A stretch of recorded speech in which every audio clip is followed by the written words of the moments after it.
¿Qué os parece si antes de comenzar a hablar sobre lo que Dios ha puesto en mi corazón, inclinamos un momento nuestras cabezas y oramos al Señor, ¿sí? Padre Santo, yo te alabo y te bendigo.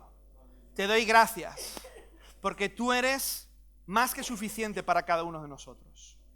En ti tenemos seguridad y plenitud. Gracias porque tú estás trabajando en cada uno de nosotros en función a lo que nosotros necesitamos. Tú nos conoces y nos sondeas mejor que nadie.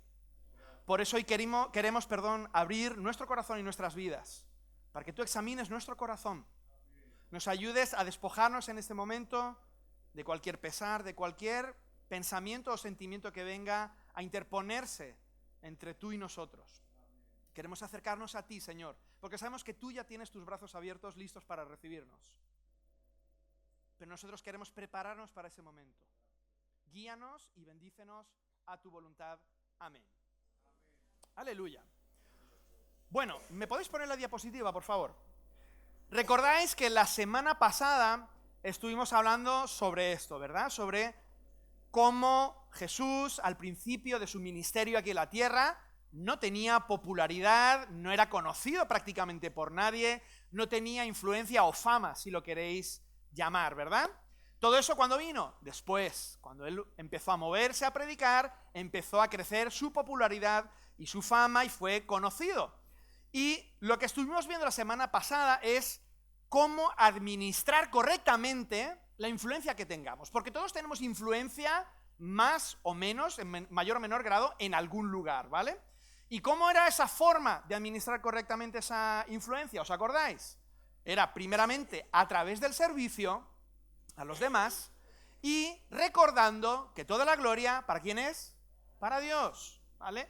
Que nos gusta mucho a veces que nos vean a nosotros, que nosotros estemos en el pedestal, pero todo lo que hagamos, que lo hagamos para Dios, para que Él sea visto y no nosotros.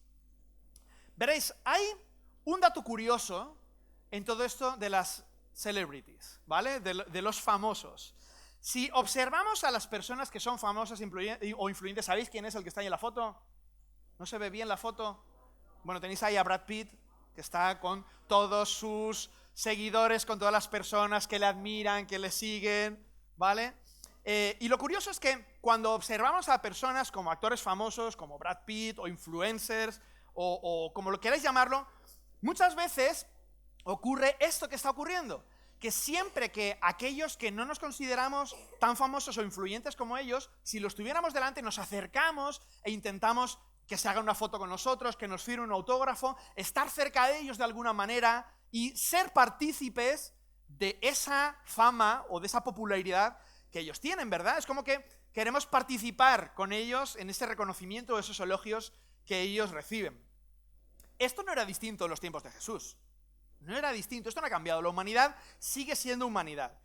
Pero a menudo me pregunto, cuando leo los evangelios y veo a los discípulos de Jesús, a sus seguidores, cuando iban con él, cuando fueron llamados, yo pienso que de alguna manera también estaban deseando que llegara ese momento, tanto para Jesús como para ellos, ¿no? Que Jesús se diera a conocer, que todo el mundo supiera quién era Jesús, pero ellos ser también partícipes de ese momento que Jesús todavía tenía por delante, ¿no?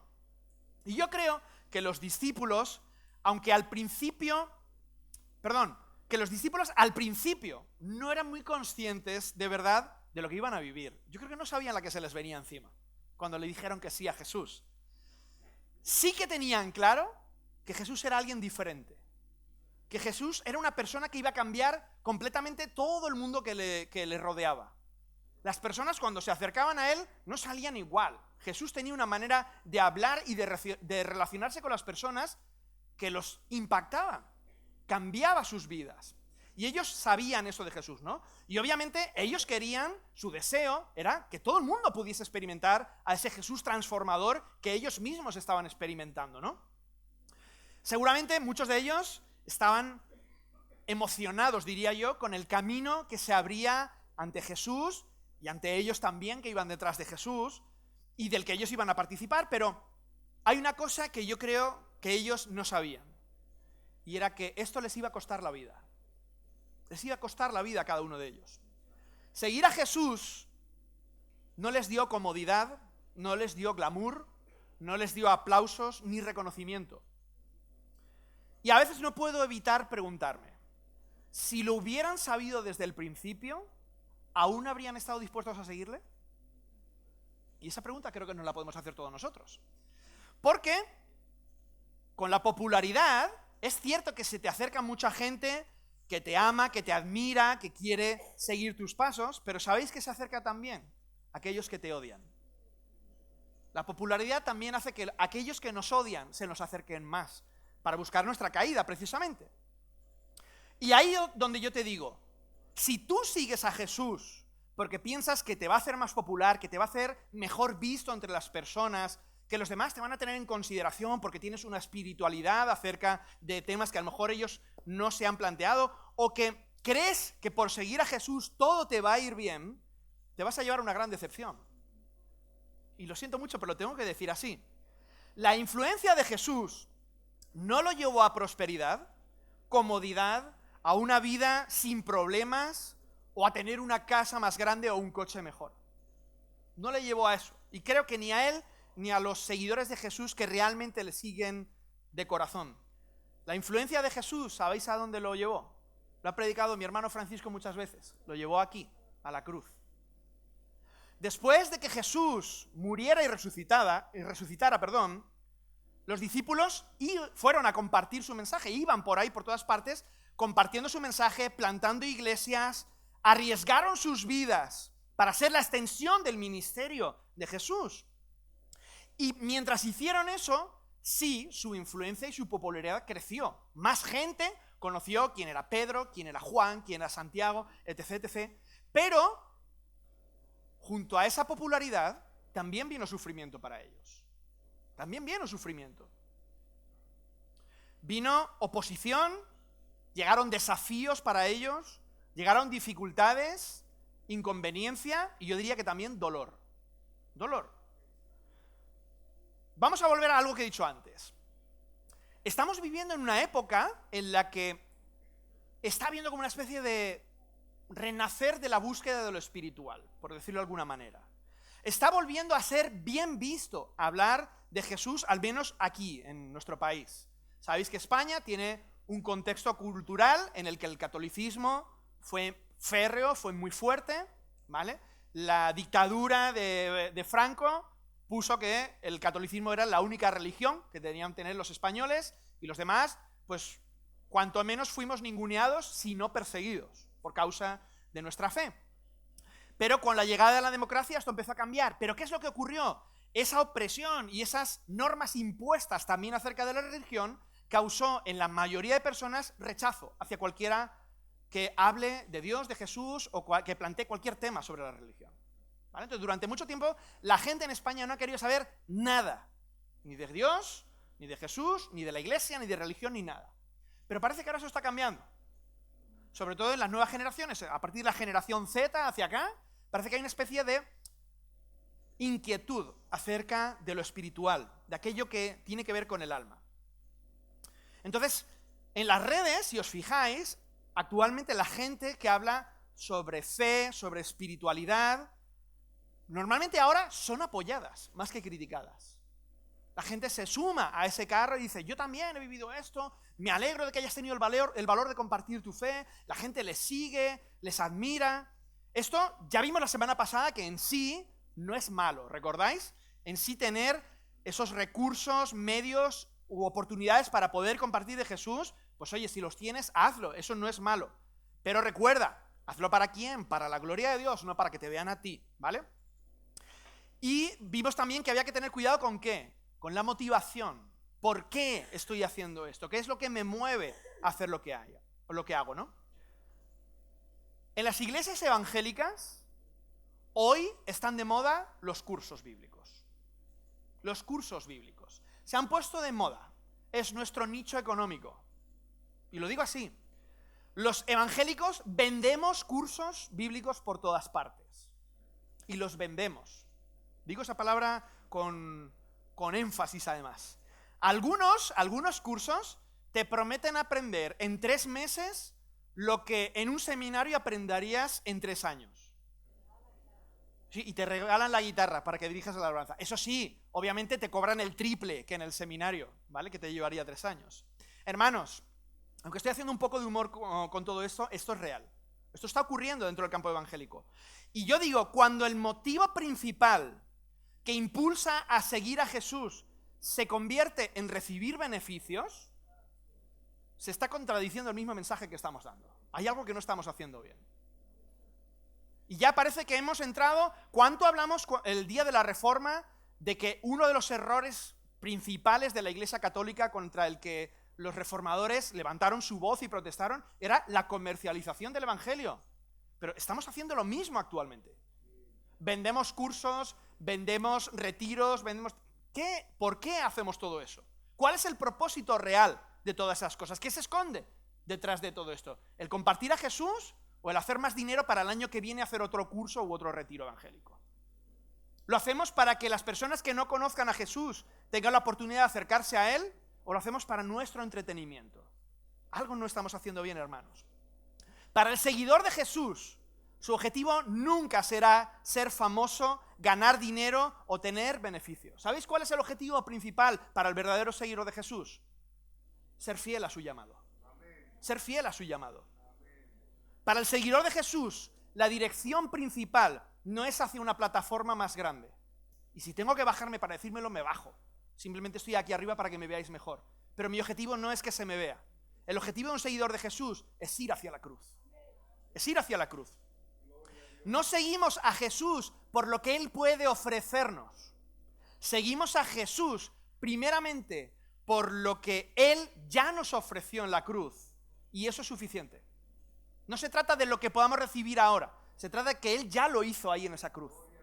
Él ya entregó su vida y nos dio una vida nueva. Y eso tiene que ser suficiente para nosotros. No lo digo yo.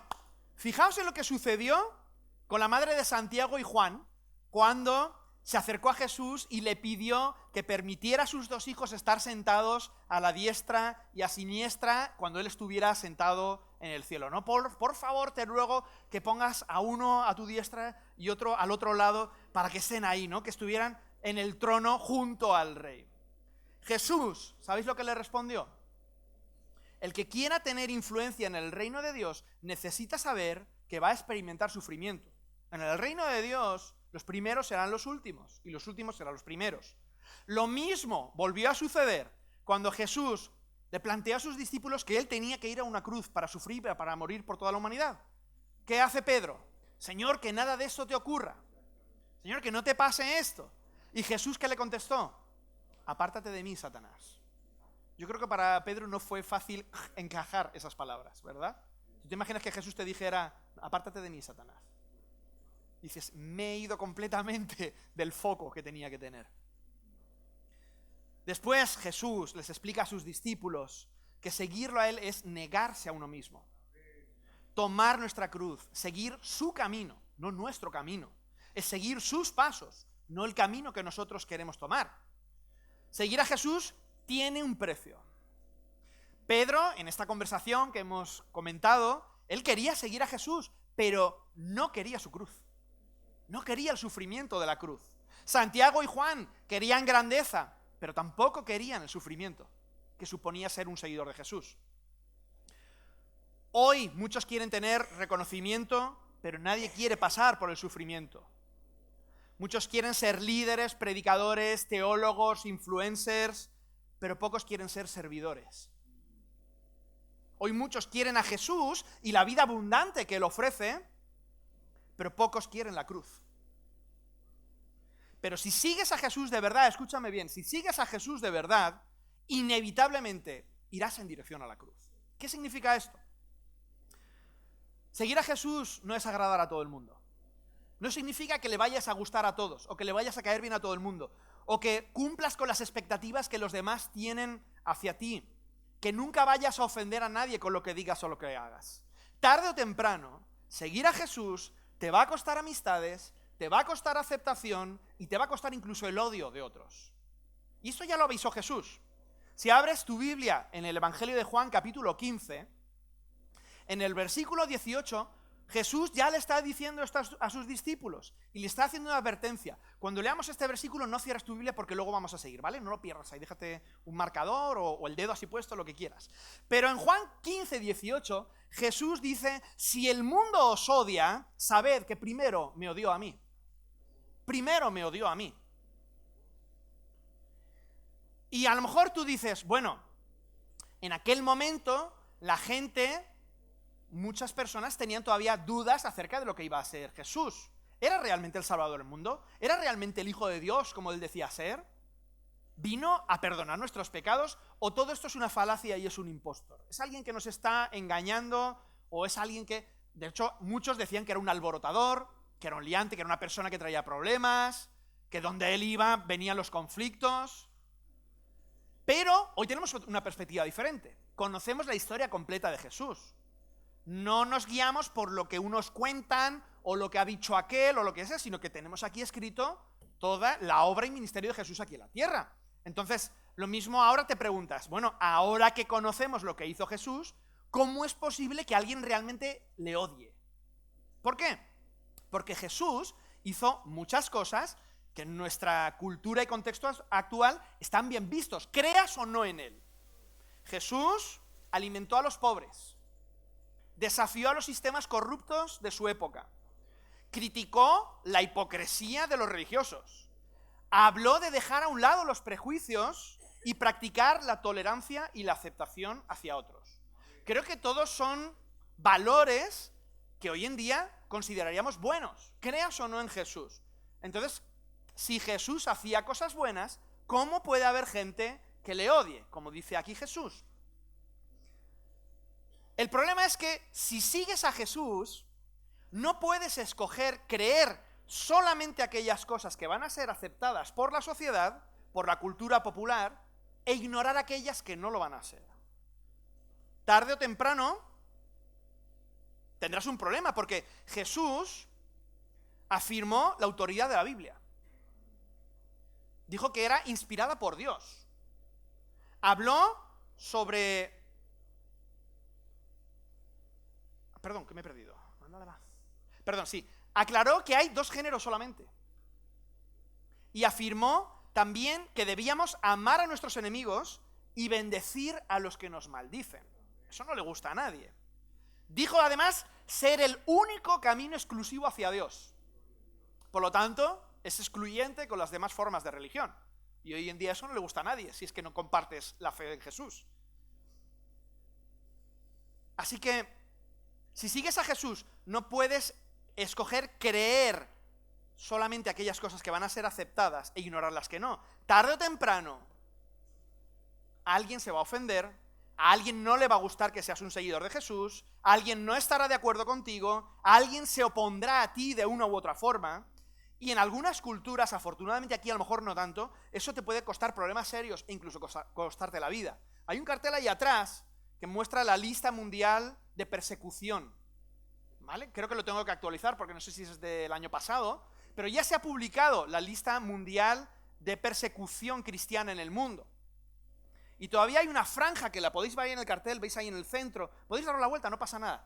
Lo tenéis ahí, Gaby, lo puedes señalar, o Francisco, ese cartel, ¿vale? ¿Veis esa franja que hay en medio? En cualquiera de esos países, decir que eres cristiano te puede costar la vida.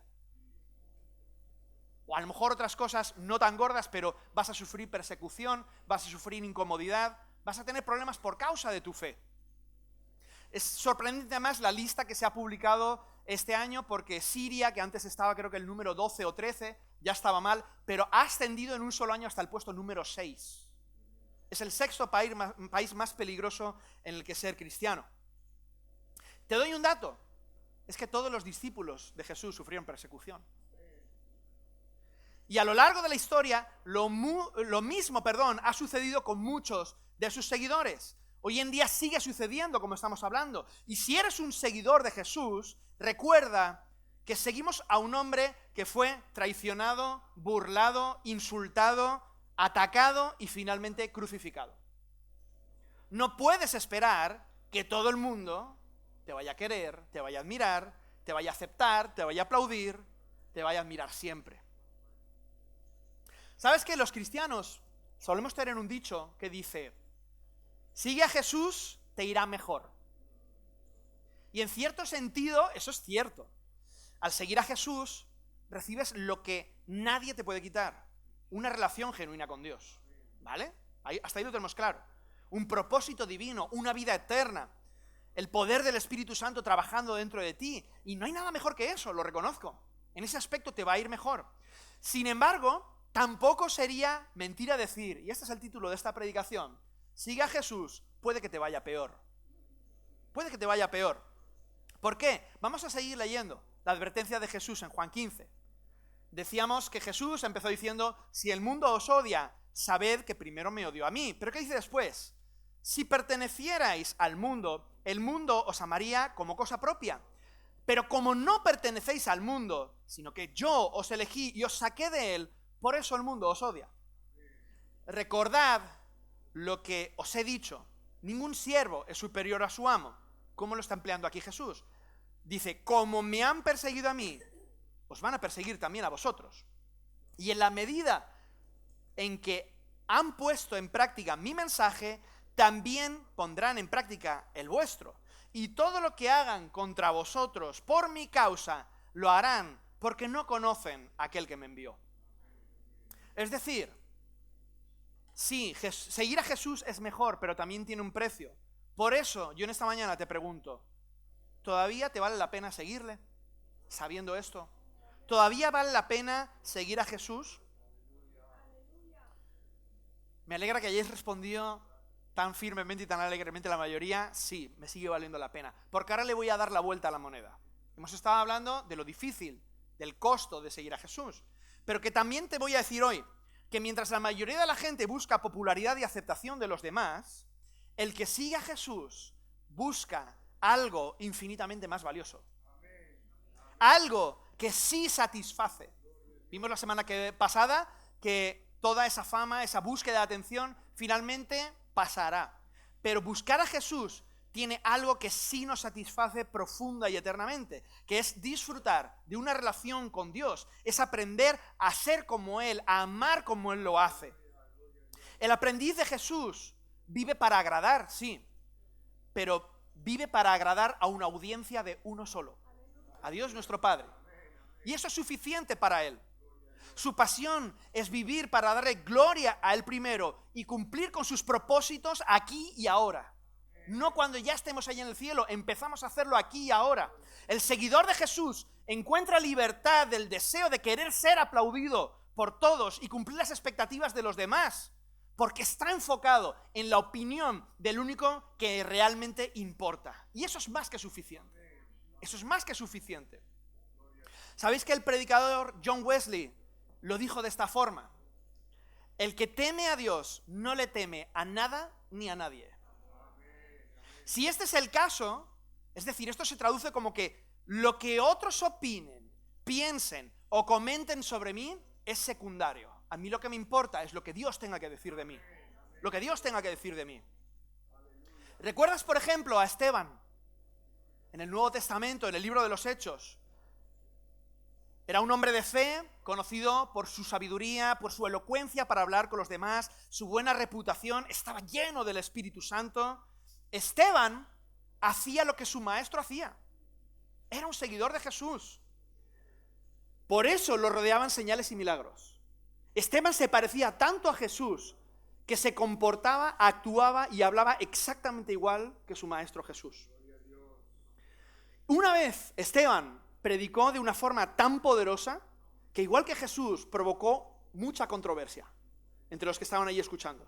Provocó oposición y lo odiaron tanto que en ese momento lo apedrearon hasta la muerte en ese mismo lugar. Ahí Esteban perdió su vida. Los expertos bíblicos calculan que Esteban tenía que tener alrededor de 30 años, entre 28 y 32, por ahí más o menos. Pero Esteban, así de joven, perdió su vida por el mensaje de su maestro, de Jesús. Y antes de morir, en Hechos 7, 55 y 56, dice que él, lleno del Espíritu Santo y con la mirada fija en el cielo, vio la gloria de Dios. Vio la gloria de Dios y vio a Jesús de pie junto a Dios. Escuchadme, dijo Esteban, veo el cielo abierto y al Hijo del Hombre de pie junto a Dios. ¿Por qué te llevo a este texto? ¿Cómo se suele mostrar a Jesús en los textos bíblicos? Sentado a la diestra del Padre.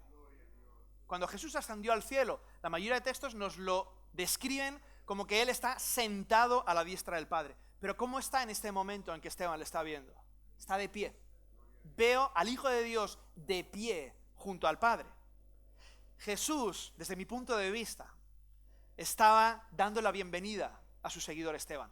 Le estaba recibiendo con los brazos abiertos. Yo creo que en ese momento Jesús estaba reconociendo lo que Esteban había hecho y le estaba dando la bienvenida y el aplauso que únicamente nos tendría que importar. Lo que para el mundo era una tragedia o un fracaso, la muerte de Esteban, de un predicador allí mismo, para Jesús era un triunfo. Lo recibió de pie con los brazos abiertos. Esteban estaba finalmente junto a su maestro Jesús. Y eso creo que explica por qué el texto dice que aquellos que estaban allí viendo ese momento en el que él estaba muriendo, sin embargo dice que su rostro estaba brillando como el de un ángel, mientras miraba al cielo y veía los cielos abiertos. Yo creo que Esteban llegó a ser como su maestro Jesús.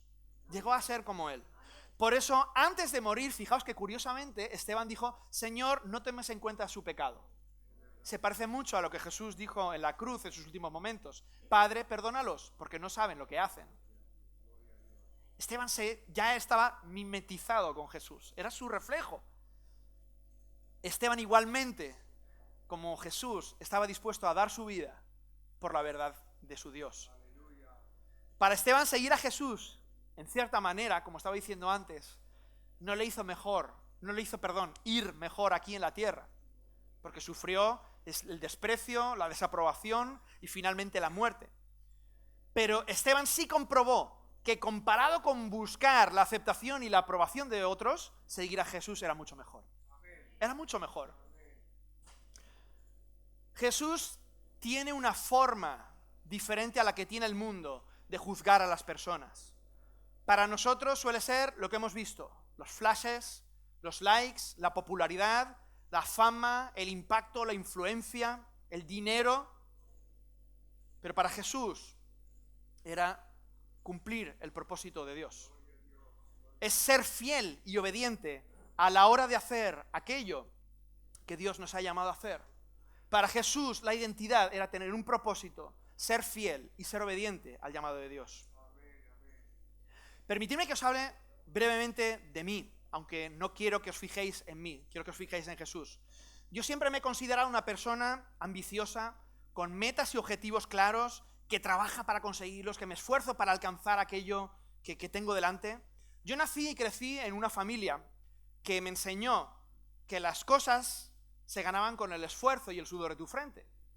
Que el dinero no llovía del cielo, sino que había que trabajar para ganárselo y tenías que esforzarte y ser perseverante en aquello que querías conseguir, ¿no? Soy una persona, además, los que me conocéis, que soy una persona muy perfeccionista, que si algo me gusta puede llegar incluso a obsesionarme. Acumulo en mi cabeza información sobre temas de los que a nadie ni siquiera le interesan, súper random todo, ¿vale? Pero cuando estoy enfocado en un proyecto o estoy investigando sobre algo que me llama la atención o me gusta, o estoy ahí recabando información sobre aquello que quiero hacer, a veces me obsesiono tanto con ello que se me olvida hasta la hora de comer, se me va el tiempo e incluso a veces me cuesta hasta descansar y dormir. Se me va la hora, a veces pasa en casa que estoy ahí estudiando lo que sea y me dice Tere: ¿no has comido todavía, hijo? Párate y almuerza algo. No me he dado cuenta ni de qué hora es. Cosas de ese tipo, ¿no? Y a veces, ahora ya me pongo serio, creo que es porque en mi interior, por mi forma de ser o por la educación que he recibido, no lo sé, siempre ha habido en mi corazón un deseo de destacar, de ser alguien importante o de querer impresionar a otros. Pero a lo largo de mi vida y de mi caminar con Jesús, Él ha tenido que cambiar mi perspectiva. Porque la Biblia me ha enseñado que si sigo a Jesús, yo no estoy aquí para impresionar a nadie. No puedo impresionar a nadie. Estoy aquí para impactar a otras personas con el mensaje de Jesús. Eso es infinitamente más importante que cualquier cosa en la que yo quiera destacar, aprender o impresionar a otros. Impactar a aquellos que están a mi alrededor con el mensaje de Jesús tiene muchísimo más valor para mí. Y creo que muchos quieren destacar, a veces sin darse cuenta, como me pasó a mí, porque están queriendo construir su identidad sobre eso. Su identidad. Pero el que sigue a Jesús no necesita construir su identidad en base a sus habilidades, a su conocimiento, en base al reconocimiento de los demás o qué es lo que la gente opina de él. El que sigue a Jesús recibe una identidad de parte de Dios. Así de sencillo. Eres mi hijo, yo te compré con mi sangre, ahora eres mío, yo te acepto. Es lo que nos dice el Señor. Y a lo largo de la Biblia encontramos que cuando tu vida le pertenece a Jesús, tu identidad no tiene que ver con tu talento, con tus habilidades, sino que tu identidad es la de simplemente ser un hijo de Dios. Un hijo de Dios.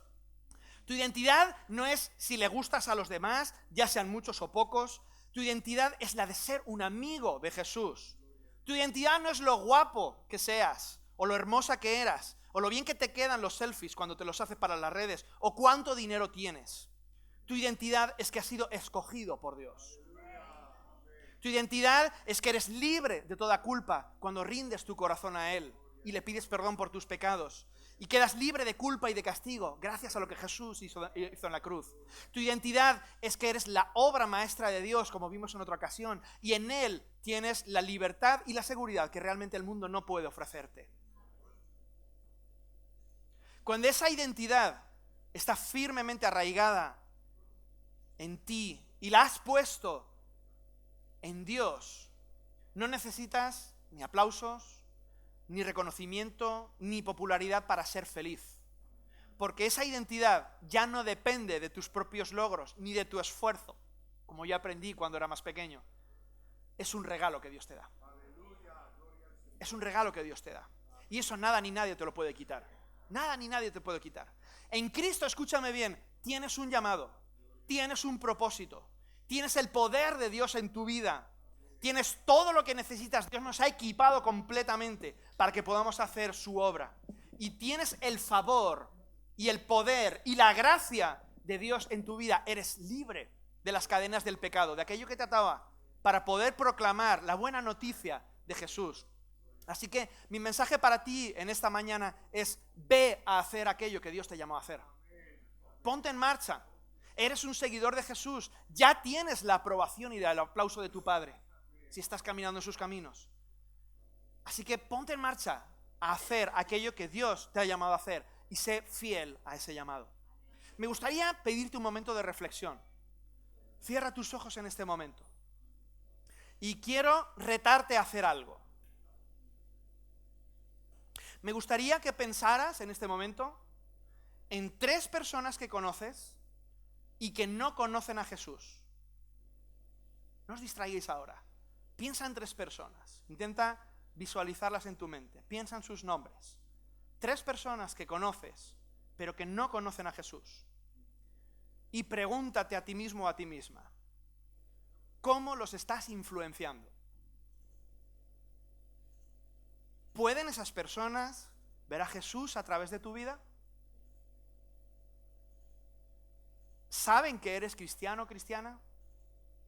¿Has hablado alguna vez con ellos acerca de tu fe? ¿Te comportas de una manera que reflejas a Jesús más allá de tus palabras con ellos? Y ahora que has estado pensando en esto, me gustaría pedirte algo. Te pido que te comprometas a animarlas, a orar por ellas e influenciarlas de forma intencional durante estos meses próximos.